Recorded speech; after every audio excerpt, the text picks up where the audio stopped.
Good morning student. कल मैंने part 1 upload करा था। आई होप आप सभी को वो वीडियोस अच्छी लगी होंगी। और आज मदर्स डे है, तो मैं आप सभी को पहले मदर्स डे की बहुत बहुत शुभकामनाएं देना चाहती हूँ। और माँ के लिए मेरी कुछ बहुत ही पसंदीदा लाइन है जो मैं आपको, जो मुनव्वर राना के द्वारा लिखी गई है। मैं पहले आपको वो 2 लाइन सुनाना चाहूंगी। लबों पर उसके कभी बद्दुआ नहीं होती, बस एक माँ है जो कभी खफा नहीं होती। लबों पर उसके कभी बद्दुआ नहीं होती, बस एक माँ है जो कभी खफा नहीं होती। इस तरह मेरे गुनाहों को वो धो देती है, इस तरह मेरे गुनाहों को वो धो देती है। माँ बहुत गुस्से में होती है तो रो देती है। मैंने रोते हुए पोंछे थे किसी दिन आंसू, मैंने रोते हुए पोंछे थे किसी दिन आंसू। मुद्दतों माँ ने ना धोया दुपट्टा अपना, अभी जिंदा है मेरी माँ, मुझे कुछ ना होगा। मैं जब घर से निकलता हूँ दुआ साथ होती है। Wish you a very happy mother's day to all of you. कल मैंने आप सभी को बताया था कि नेचुरल नंबर क्या होते हैं, होल नंबर क्या होते हैं। एक ग्राफ के थ्रू भी आप सभी को मैंने natural number, whole number, rational number, ये सारी चीजें बताई थी। मैं आज एक बार आपको नंबर लाइन पे ये सारी चीजें बता देती हूँ ताकि आपको एकदम कॉन्सेप्ट आपको क्लियर हो जाए। मैंने आपको बताया था कि नेचुरल नंबर जो होता है वो हमारा 1 से लेकर 100 तक होता है, ठीक है। ये नेचुरल नंबर, इससे आपको पता चल जाएगा कि चीजें कहाँ से कहाँ तक कवर होती हैं। नेचुरल नंबर, और ये आपका 0 से लेकर के नेचुरल नंबर जो है वो होल नंबर के अंदर आता है।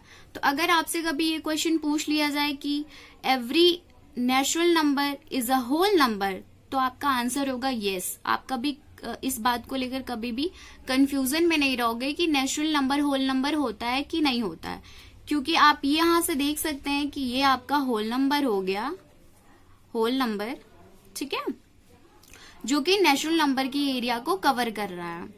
दूसरी चीज मैंने आपको बताई थी, इंटीजर्स क्या होते हैं। इंटीजर्स आपके ये माइनस वाले भी होते हैं, ठीक है, ये सारी चीजें, और पॉजिटिव भी होता है,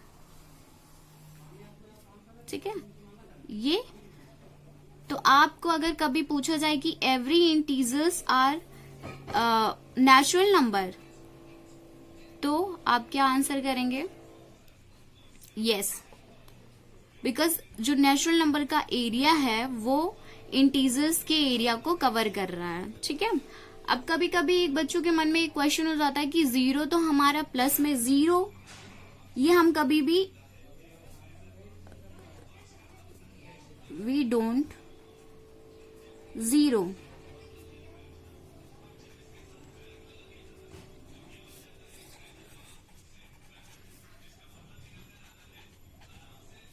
निगेटिव, ठीक है, हम निगेटिव में नहीं लिखते हैं 0 को। तो क्या 0 एक इंटीजर है? Yes, 0 is also an integer, ठीक है। ये सारी चीजें ये सारी कंफ्यूजन आपकी दूर हो गई। अब मैं एक्सरसाइज स्टार्ट करूंगी। Chapter 1.1। So let's come on the chapter. Question number 1 देखते हैं हम।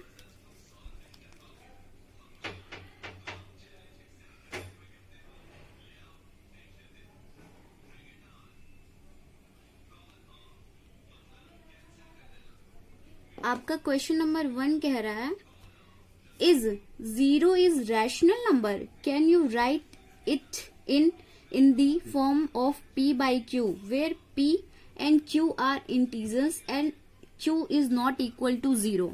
मैंने आपको बताया था कि रैशनल नंबर क्या होते हैं। रैशनल नंबर क्या होते हैं? जिन्हें आप p by q के फॉर्म में लिख सकते हैं, ठीक है।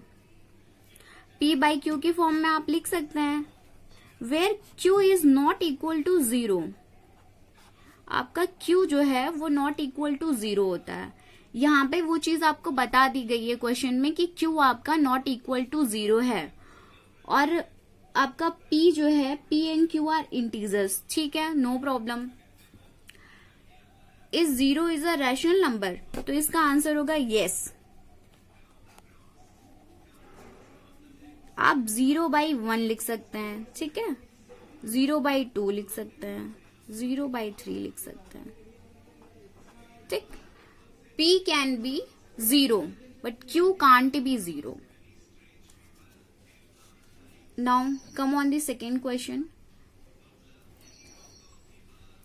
Find 6 rational numbers between 3 and 4. Question number 2 है आपका। फाइंड करना है आपको रैशनल नंबर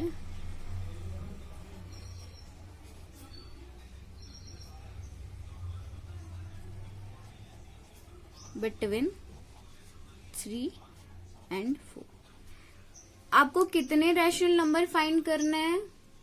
आपको 6 रैशनल नंबर फाइंड करना है, ठीक है। 6 रैशनल, 6 जो है 6 रैशनल नंबर फाइंड करना है। तो जब कभी भी आपको नंबर दिया रहे कि आपको 6 फाइंड करने हैं या 1 फाइंड करने हैं, 2 फाइंड करने हैं, 3 फाइंड करने हैं, उस केस में आपको क्या करना होता है कि जो भी आपका नंबर देता, n जो दिया होता है आपका, ये आपका n इज इक्वल टू 6 है यहाँ पे, इसमें 1 प्लस कर लेता है, ठीक है। 6 प्लस 1 7, ठीक है। अब हम 7 से क्या करेंगे, ऊपर और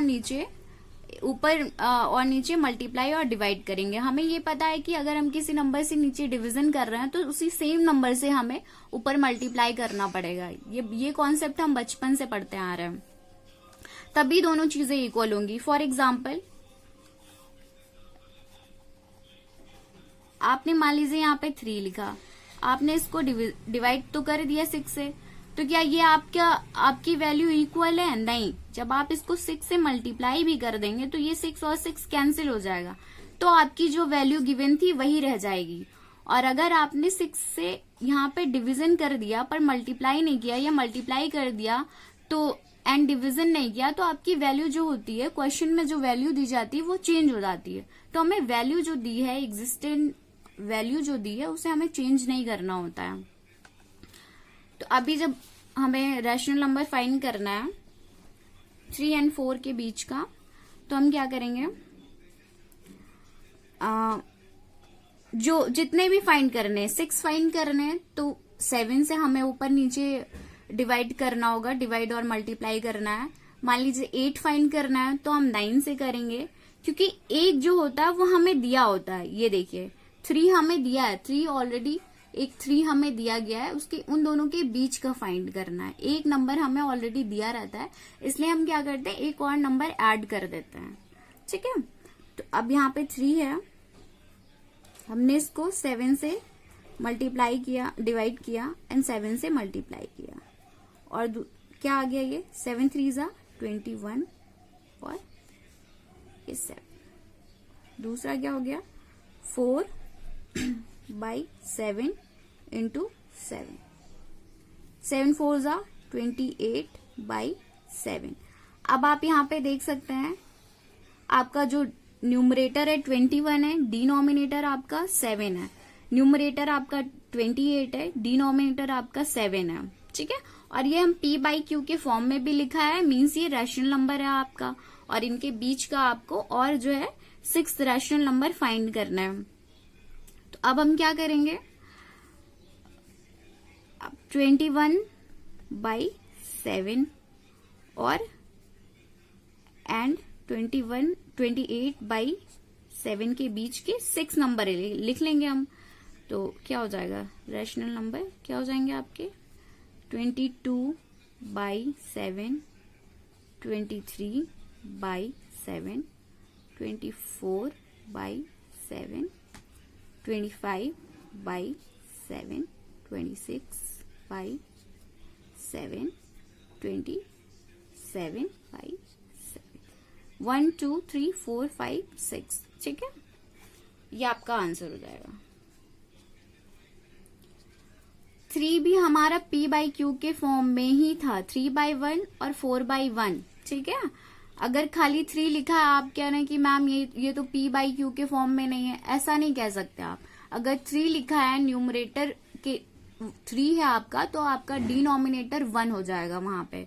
तो अगर आप 7 से जो है ऊपर नीचे हमने 7 से मल्टीप्लाई किया, 3 को 7 से मल्टीप्लाई किया तो 21 हो गया, 1 को 7 से मल्टीप्लाई किया 1 हो गया, 4 को 7 से मल्टीप्लाई किया 28 हो गया, 1 को 7 से किया 7 हो गया।